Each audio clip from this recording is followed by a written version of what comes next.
Bonjour Xavier Renard. Bonjour. Bienvenue à la médiathèque du Pays de Falaise, où nous sommes très heureux de vous recevoir dans le cadre du mois de la musique.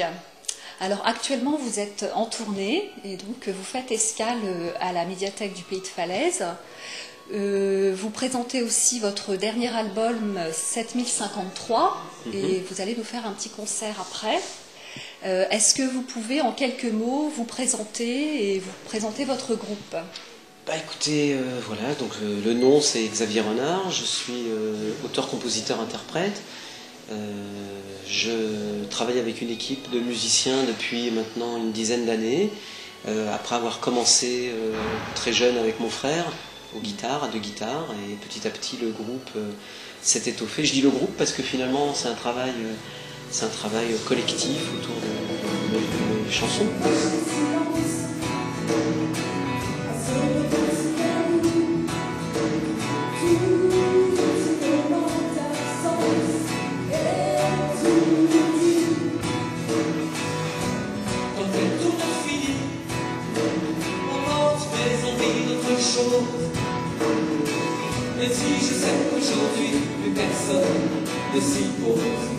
En écoutant vos chansons, on peut remarquer que vous êtes quelqu'un d'engagé. Vos textes ont pour thème, entre autres, les droits de l'homme, la fraternité. J'ai noté aussi que vous faites des concerts au profit de l'action humanitaire. D'où vous vient ce côté humaniste ? Alors, chanson engagée, je ne sais pas si... je sais pas trop ce qu'on peut mettre derrière la chanson engagée. Je suis un homme du monde d'aujourd'hui qui est touché par des choses qui se passent dans le monde. Et mes chansons, j'ai toujours été attiré par la création sous toutes ses formes, mais à travers les chansons, j'ai l'impression un petit peu d'être une éponge de ce qui se passe dans le monde. Et quand quelque chose me touche, ça ressort sous forme de chansons.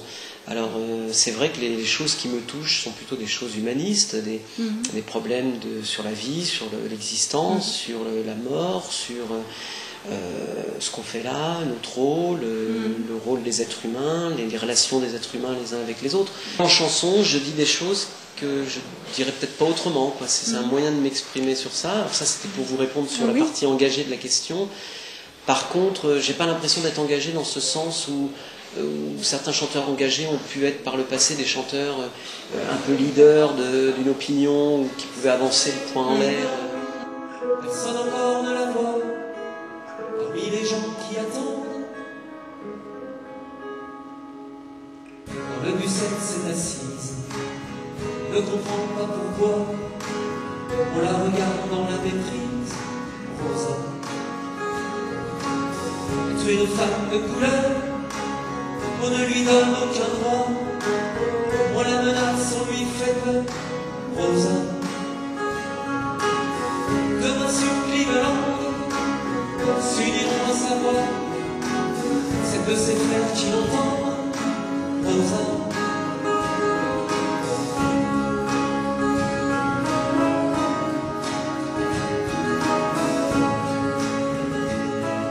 En fait, la chanson, j'ai été touché par le personnage de Rosa Parks, qui m'a vraiment ému. Ça m'a ému, donc quand je suis très ému, j'écris. Ensuite, c'est une chanson qu'on a partagée avec Sophie sur scène. Ça m'a beaucoup plu de pouvoir, c'est peut-être à l'origine, peut-être de l'envie d'écrire des dialogues un petit peu entre elle et moi. Et puis après, il a fallu faire l'album. Et quand on a fait l'album, on a essayé de trouver une chanson, un concept qui pouvait se retrouver un peu dans toutes les chansons, un fil conducteur. Et on s'est rendu compte que l'humanisme était très présent dans cet album et que finalement Rosa était peut-être ce personnage qui sacralisait un peu tout ça. Vous nous avez réservé une chanson particulière qui se prête au lieu, donc à l'Hôtel Dieu. Est-ce que vous pouvez nous dire de quelle chanson il s'agit et qu'est-ce qu'elle a de particulier, cette chanson ? Alors, c'est une chanson qui s'appelle Cathédrale, qui est une chanson qui rend hommage aux bâtisseurs de cathédrales. Quand je suis pas enseignant, quand je suis pas chanteur, je suis enseignant. J'enseigne les arts plastiques et j'ai commencé ma formation par la peinture et les vitraux. Donc j'ai eu un diplôme de vitrail et c'est ça qui m'a donné envie de m'intéresser aux cathédrales. Je suis tombé sous le charme des cathédrales et j'ai écrit cette chanson il y a 20 ans. Puis c'est une chanson qui est restée très longtemps finalement dans un tiroir. Je la chantais pas vraiment, et puis un jour elle a trouvé son heure de gloire parce qu'elle a été sélectionnée pour un spectacle son et lumière, donc ça nous a donné envie de l'écrire et de l'orchestrer puis de l'enregistrer. Et alors pourquoi ça me fait plaisir aujourd'hui de la chanter? Parce que c'est la première fois, enfin c'est une des rares fois où on a une médiathèque dont le décor est une ancienne église, quoi. Enfin, oui, un hôtel religieux. Oui. Et du coup, je trouve qu'on ne pouvait pas imaginer meilleur décor pour cette chanson qu'aujourd'hui. Traversé par des courants d'air, entre les statues et les chimères, moi, que les pierres s'élèvent au ciel, sur des ogives encore plus belles, moi, au détour de Notre-Dame, j'échangerai jusqu'à mon âme, cathédrale. Toutes vos chansons sont aussi des invitations au voyage.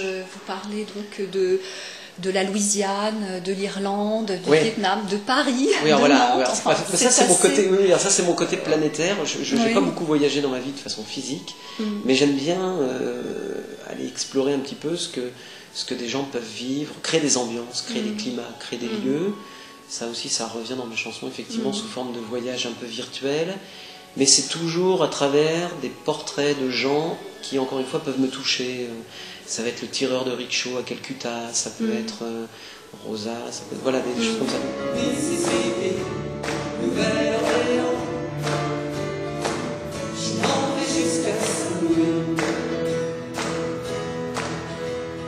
Café broyé, Louisiane au nord, après la chaleur, la lumière du soir. C'est musique à la bagarre, chez l'orchestre,